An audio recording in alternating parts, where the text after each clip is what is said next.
Was it blatantly obvious? We've gone from one disappointing figure to the next here in the spotlight of the reviewing station of the Marvel Legends Avengers Infinity War action figures, and here we have Iron Man. Which Mark, you might ask? I don't know, because they don't know. They didn't put it. I guess it's gotten to the point where there's just way too many suits out there that they just can't keep up. Just like Hot Toys can't keep up, but they're going to try anyway. But Hasbro's like, nah, screw it. We've done enough. It is what it is. We'll never catch up. You know, it's like Pokemon. It's the opposite, actually. You can't catch them all. Right. Let's take a look at the packaging as partake of every single video review on this channel. We have Iron Man's name. We've got the Hasbro logo, Avengers Infinity War, Marvel above that. Yeah, we're going up. Haven't you noticed? Legends series, Avengers logo. Build-A-Figure, Thanos. Right there, we got the ages 4 and plus, warning, choking hazard, stuff I never really go through. On this side here, we got a nice picture of, in this suit, you know, it is what it is, right? On this side, it's the same thing with Tony Stark in the suit. On to the back here, and here we've got some information regarding the action figure, or the character of the said action figure. Right, a sleek suit design and technological upgrades lets Tony Stark gear up as the armored Avenger Iron Man. We still don't know what this is. Could be Mark 89 for all I know. Right, so here are the other figures available in this line, and again, we'll take a look at the Marvel Cinematic Universe figures first. And maybe after I see the film, we'll take a look at the comic book figures. Right, anyway, here's the Build-A-Figure, which is Thanos, and the numbers indicating which part these figures come with, except for Tony Stark. Right then, that's enough of that. Let's bring in the action figure. Here he is. As you can see, my background is falling apart. It's trying to drop. Let's fix that up a little. So, here's Iron Man. Mark, question mark, and wow. Okay, so anyway, yeah. He's okay. He's generic as they can come for the suit design. I know some people will like it. Some people will bitch and moan over the fact that I'm not really feeling satisfied with this suit design, but whatever. It is what it is. It's another Iron Man suit. You've seen one Iron Man suit, you've seen them all basically, because it's pretty much the same design with a few tweaks here and there just to make it look like it's been upgraded or modified from one step to the next. Right. The paint job's okay. It's not sloppy. I will admit that. It does look really good, especially with the fact that you can actually see the actual figure this time around, because I've got my lamps in the back, because you can see, hey, my shadow's over there, or I thought my shadow was a part of me anyway, right? Okay, so anyway, let's get to the articulation on him, because he's pretty much as basic as they come. You got your ball jointed head, you got your hinge joint for up and down movement at the neck. You also got your inward and outward pin disc here for the shoulder joint. You also have a hinge to allow the rotation there. You got your bicep swivel joint, double jointed elbows, which does look pretty good because the colors do match up with the actual pins here, right? Okay, we got a swivel joint here, which doesn't have a hinge. Okay, right, so I didn't notice that at first. Okay, so we got a ball jointed torso section, which is very nice. As you can see, you get a lot of flex going on there. Very good. You got your ball jointed legs with this much kicking forward, that much kicking back. Let's see, do you get your, nope, you don't. Just basically, it's bland. That's a Spider-Man figure, or sorry, let me correct myself, Iron Spider. Someone's gonna put it in the comment section below. Right.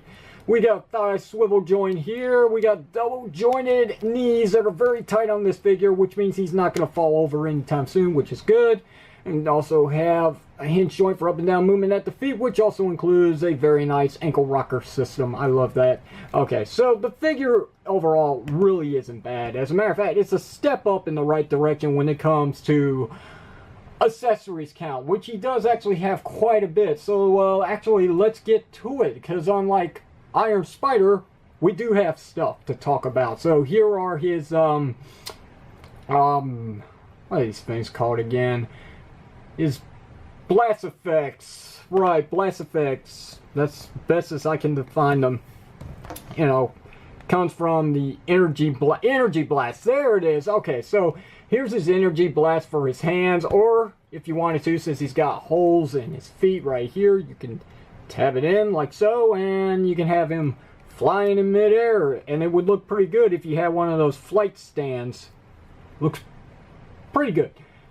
It's too bad he didn't come with 2 more of these, so you can put them in his hands while he's posed being flying in midair. That'd be cool. Whatever. I guess if you wanted to get silly, you could have one here and one here, and you could kind of counteract the balance, I guess. You know, kind of like what he did when he was first test flying in Iron Man, the very first Iron Man movie, right?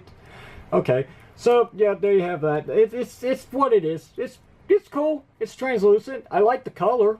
I love this turquoise color. It's really nice. I really dig that. That's nice. It is that gummy rubber material. Not as soft as a Power Rangers weapon from Bandai America, but to the point where it kind of feels like that. It can warp very easily in direct light, especially with the lamps back here. So let's get those put aside so we can take a look at his other accessory.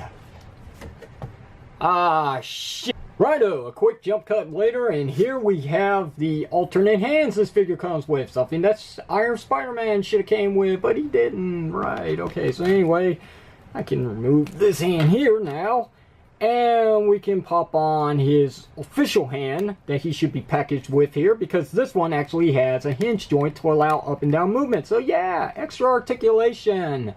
And this hand here can be removed. Not easily. That one's pretty tight, but you can also take this open hand here and pop it in like so.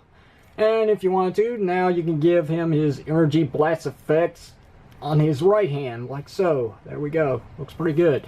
And if you wanted to, vice versa, you can do whatever you want. It's your figure. Display them however you choose, but just to show it off and say I did so, let's go ahead and put that all in there. And this one came out.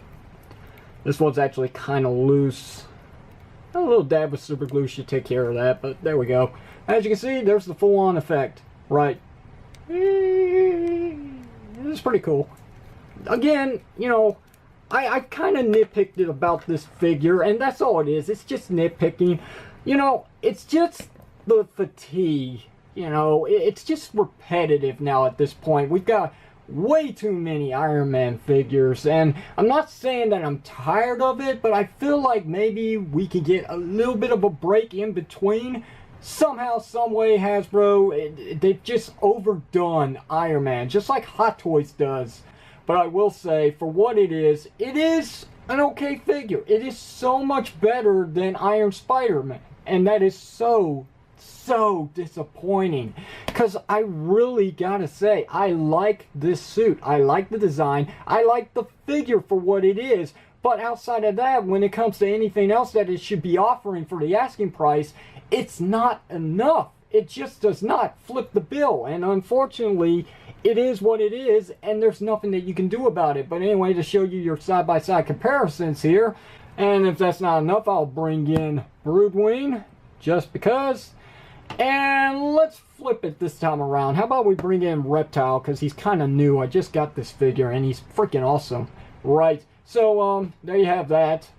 But just in case, I will go ahead and show you guys that you gotta be really careful with what figures you actually purchase, because if you don't take a good look around, you could have problems. As you can see, his helmet piece is individually sculpted and is coming undone at the seams right there, and that's unfortunate that it ends up like that. And it's not the only figure of this wave that it's actually had this problem. Proxima Midnight here to show you, spoiler alert, this is actually my first figure I bought of her. I have two, and this one had some real trouble as well. This whole face here was like halfway off, and it just, I don't know why they would do that. Why they didn't sculpt a full-on face instead of individually sculpting the face onto this head. It's just weird.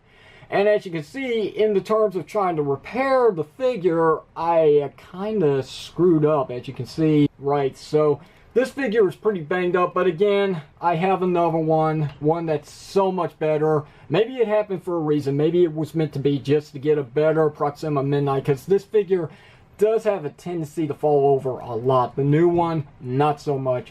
So anyway, back to the review here. To wrap this up, is this Iron Man worthy of your Iron Man collection at this point?